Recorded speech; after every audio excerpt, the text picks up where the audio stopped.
MBA hones you to become a true leader. It teaches you how to be a driving force in your personal as well as professional life. And one of the more important aspects which we are groomed for is to try and identify problems, issues, and challenges in our surroundings, whether they be personal or professional. However, it isn't enough to just identify the problems, you need to solve them as well. And true leaders don't wait around to be asked.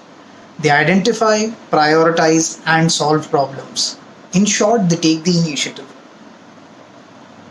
If my words seem to be vague, I would like to shed some light on them with an example.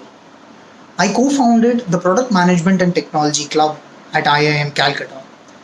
The problem which we guys identified was that there was a lack of a platform or a forum where people who were interested in this field could come together, discuss their ideas, and learn from each other.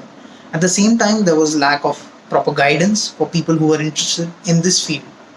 However, what I learned from my experience was that just identifying the problem and coming up with a solution are not enough. You need to actually feel passionate about the problem you're solving, because a lot of people end up dropping out midway through because it requires a lot of time, energy, and patience to try and solve these problems.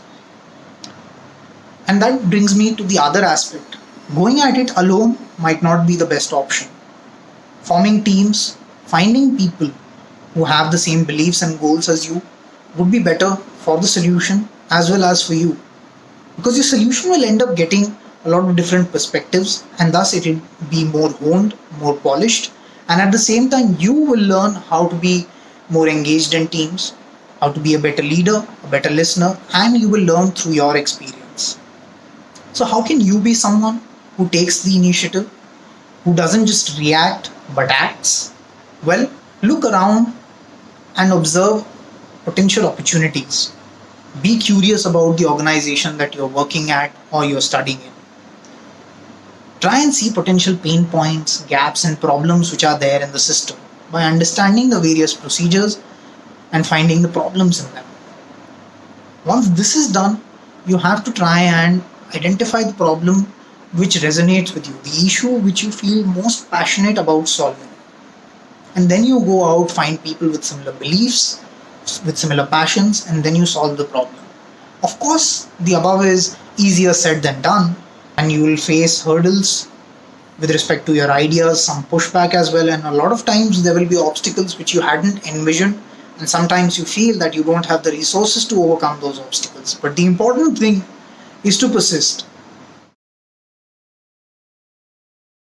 And finally, talking about how can taking initiatives help you? Well, it will help you network. It will enhance your problem solving skills. It can also enhance your reputation amongst your peers. And finally, it can lead to a breakthrough. So go out there and seize the initiative, guys.